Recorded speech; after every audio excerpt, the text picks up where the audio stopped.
ஏற்படாமல் தடுக்கும். கண் பார்வை பார்த்தீங்கன்னா எப்போவுமே கூர்மையாக்க செய்யக்கூடிய முக்கியமான ஊட்டச்சத்துக்கள் எல்லாமே கொத்தமல்லி இலைகளில் ரொம்பவே அதிகமாக இருக்குது. ரொம்ப குறிப்பாக பார்த்தா நைட் பிளைண்ட்னஸ் அப்படின்னு சொல்லக்கூடிய மாலை கண் நோய், கன்ஜெக்டிவைட்டிஸ், கிளவுகமா அப்படி இல்லைன்னா கண் புரை மாதிரியான கண் பார்வை சம்மந்தப்பட்ட எந்த ஒரு பாதிப்புமே பிற்காலத்தில் வரக்கூடாது அப்படின்னு நினைக்கிறோன்னா கொத்தமல்லி இலைகளையும் நம்ம அன்றாட உணவில் அடிக்கடி சேர்க்கணும். வைட்டமின் சி ஊட்டச்சத்தும் இதில் அதிகமாக இருக்குது. இந்த வைட்டமின் சி ஊட்டச்சத்து அப்படின்றது பொதுவாக நம்ம எல்லாருக்கும் தெரிஞ்ச ஒரு விஷயம். நோய் எதிர்ப்பு தன்மையை நம்ம உடம்புல அதிகமாக்கும்.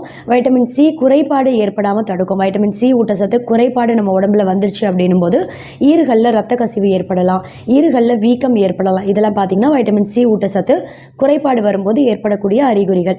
இந்த வைட்டமின் சி ஊட்டச்சத்து டிஃபிஷியன்சியை ஏற்படாமல் தடுத்து நம்ம உடம்புல நோய் எதிர்ப்பு தன்மையும் நல்ல பல மடங்கு அதிகமாக்கக்கூடிய முக்கியமான உணவுகளில் கொத்தமல்லி இலைகள் அப்படின்றது ஒன்று. நார் சத்தும் இதில் அதிகமாக இருக்குது. நார் சத்து அப்படின்றது மலசிக்கல் வராமல் தடுக்கிறதோட மட்டும் கிடையாது,